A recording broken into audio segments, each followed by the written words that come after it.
Mummy papa 11 बजे की गाड़ी से आ रहे हैं। फोन की घंटी तो सुनी मगर आलस की वजह से रजाई में ही लेटी रही। उसके पति राहुल को आखिर उठना ही पड़ा। दूसरे कमरे में पड़े फोन की घंटी बजती ही जा रही थी। इतनी सुबह कौन हो सकता है जो सोने भी नहीं देता। इसी चिड़चिड़ाहट में उसने फोन उठाया। हेलो कौन? तभी दूसरी तरफ से आवाज सुन सारी नींद खुल गई। नमस्ते पापा। बेटा बहुत दिनों से तुम्हें मिले नहीं, सो हम दोनों 11 बजे की गाड़ी से आ रहे हैं। दोपहर का खाना साथ में खाकर हम 4 बजे की गाड़ी वापस लौट जाएंगे। ठीक है। हाँ पापा, मैं स्टेशन पर आपको लेने आ जाऊंगा। फोन रखकर वापस कमरे में आकर उसने रचना को बताया कि मम्मी पापा 11 बजे की गाड़ी से आ रहे हैं और दोपहर का खाना हमारे साथ ही खाएंगे। रजाई में घुसी रचना का पारा एकदम 7वें आसमान पर चढ़ गया। कोई इतवार को भी सोने नहीं देता, अब सबके के लिए खाना बनाओ। पूरी नौकरानी बना दिया है। गुस्से से उठी और बाथरूम में घुस गई। राहुल हक्का बक्का हो उसे देखता ही रह गया। जब वो बाहर आई तो राहुल ने पूछा, क्या बनाओगी? गुस्से से भरी रचना ने तुनक के जवाब दिया, अपने को तल के खिला दूंगी। राहुल चुप रहा और मुस्कुराता हुआ तैयार होने में लग गया, स्टेशन जो जाना था। थोड़ी देर बाद गुस्सेल रचना को बोलकर वो मम्मी पापा को लेने स्टेशन जा रहा है वो घर से निकल गया। रचना गुस्से में बड़बड़ाते हुए खाना बना रही थी। दाल सब्जी में नमक मसाले ठीक है या नहीं की परवाह किए बिना बस करछी चलाए जा रही थी। कच्चा पक्का खाना बना, बेमन से पराठे तलने लगी तो कोई कच्चा तो कोई जला हुआ। आखिर उसने सब कुछ खत्म किया, नहाने चली गई। नहा के निकली और तैयार हो सोफे पर बैठ मैगजीन के पन्ने पलटने लगी। उसके मन में तो बस ये चल रहा था कि सारा संडे खराब कर दिया।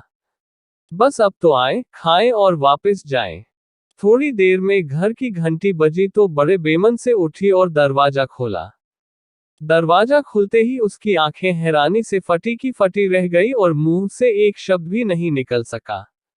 सामने राहुल के नहीं उसके अपने मम्मी पापा खड़े थे जिन्हें राहुल स्टेशन से लाया था।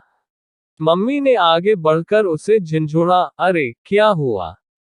इतनी हैरान परेशान क्यों लग रही है? क्या राहुल ने बताया नहीं कि हम आ रहे हैं? जैसे मानो रचना के नींद टूटी हो। नहीं मम्मी, इन्होंने तो बताया था पर रर। चलो आप अंदर तो आओ। राहुल तो अपनी मुस्कुराहट रोक नहीं पा रहा था। कुछ देर इधर उधर की बातें करने में बीत गया। थोड़ी देर बाद पापा ने कहा, रचना गप्पे ही मारती रहोगी या कुछ खिलाओगी भी? ये सुन रचना को मानो सांप सूंघ गया हो। क्या करती? बेचारी को अपने हाथों ही से बनाए अधपक्के और जले हुए खाने को परोसना पड़ा। मम्मी पापा खाना तो खा रहे थे मगर उनकी आंखों में एक प्रश्न था जिसका वो जवाब ढूंढ रहे थे।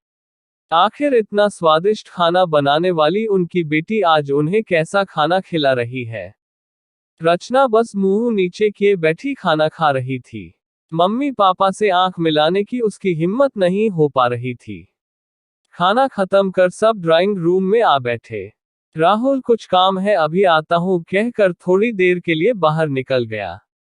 राहुल के जाते ही मम्मी, जो बहुत देर से चुप बैठी थी, बोल पड़ी, क्या राहुल ने बताया नहीं था कि हम आ रहे हैं? तो अचानक रचना के मुंह से निकल गया, उसने सिर्फ ये कहा था कि मम्मी पापा लंच पर आ रहे हैं। मैं समझी उसके मम्मी पापा आ रहे हैं। फिर क्या था, रचना की मम्मी को समझते देर नहीं लगी कि ये मामला है।